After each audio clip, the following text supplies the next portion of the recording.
मिठा मालिक साईं कंहिंखे रोआरे परचाए तो सा कोई को न पुछे थो नकी तोखां को बि पुछे थो के त खिलियूं खीर पियन था कंहिंखां पाहण थो पीआई कंहिंजा कुत्ता भी गोश्त था खाइन कंहिंजा बचड़ा इंसान जा बुख होटे मरन था पर रब तुझी कुदरत आ तुझी पांजी हिकमत आ पाणे पांजे राज़न के जाने तो शुरुआत वाला इन शेर असां तो कया थोड़ो तवज्जो मुंजा मिठा मालिक साईं कंखे रोआरे परचाई तो सा कोई को न पुछे थो नकी तो खां को भी पुछे थो के त खिलियो खीर पियन था कंखा पाहण थो पीहाई के त खिलियो खीर पियन था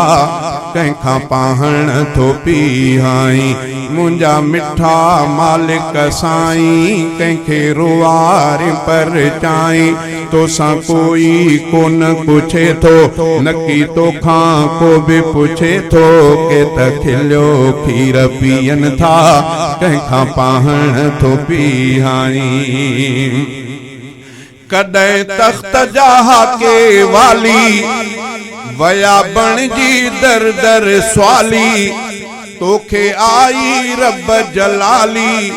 वही तिन जी थी बदहाली तुझी आहे बेपरवाही तू थो शाहन के बेपिनाई तुझी आहे बेपरवाही तू थो शाहन के बेपिनाई मुंजा मिठा मालिक साईं कंखे रोआरे परचाई तो सा कोई को न पुछे थो नकी तो खां को भी पुछे थो के त खिलियो खीर पियन था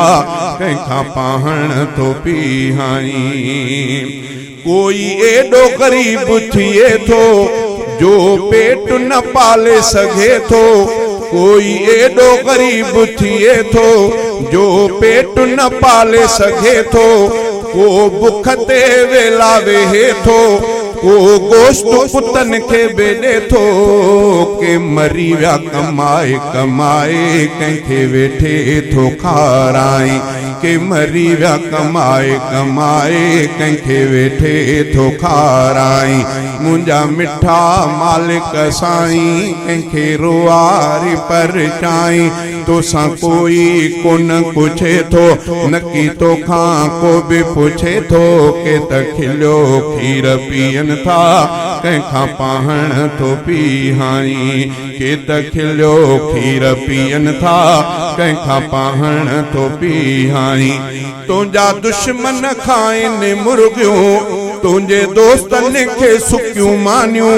कंखे बंगुला कंखे माड़ियूं कंखे झूपा कंखे झुगियूं पांजे दोस्तन के तू दुखन ते कियां राज़ी थो पियो कराई मुंजा मिठा मालिक साईं कंखे रोआरे परचाई तो सा कोई को न पुछे थो नकी तो खां को भी पुछे थो के त खिलियो खीर पियन था कंखा पाहण थो पीहाई